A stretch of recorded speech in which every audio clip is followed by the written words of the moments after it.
So I'm trying to make a simple point here, which is drawing attention to research that investigates how low-energy couplings affect nuclear state transitions. Nuclear state transitions are, of course, just a special case of quantum state transitions as we know them from molecules, atoms, and other quantum systems. Recently, there is much attention on the subject of controlling such state transitions. For instance, here you see an illustration of a molecule transitioning from an excited state to a lower state. In this case, the transition is accelerated via couplings to nearby molecules. Another example where this becomes even clearer is this chain of atoms, where by tuning the couplings, energy can be moved around quite deliberately between these atoms.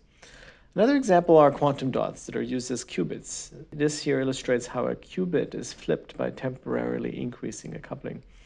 And finally, we recently saw such techniques applied to nuclear state transitions as well. Here you see from a paper earlier this year the deliberate acceleration and delay of a nuclear state transition.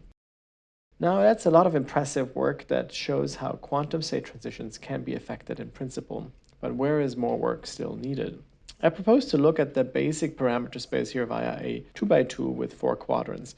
And there are two major variables here across these coupled systems. There is the energy in the state transition, and there is the energy in the coupling medium.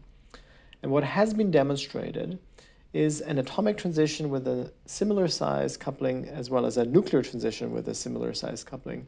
And here you see the Rabi oscillations that shows nuclear excitation being transferred back and forth.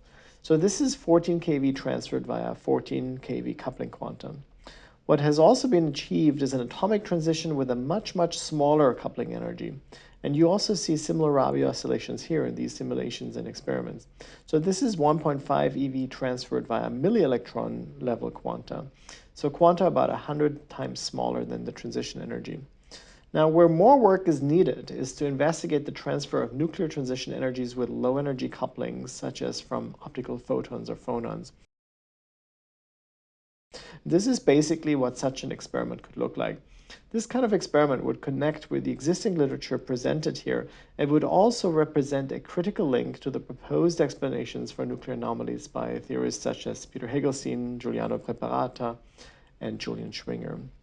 And let me just emphasize, there isn't really anything here that would categorically prevent this from working. And in fact, the existing literature is pointing exactly at that parameter space to be further explored. If it can be conclusively shown that low-energy couplings can be used as tools to affect nuclear transitions, then we can not only explain many of the reported anomalies, but then we would also have a really powerful general-purpose tool to manipulate nuclear states, which ultimately would open the door to a new era of what could be called nuclear quantum engineering.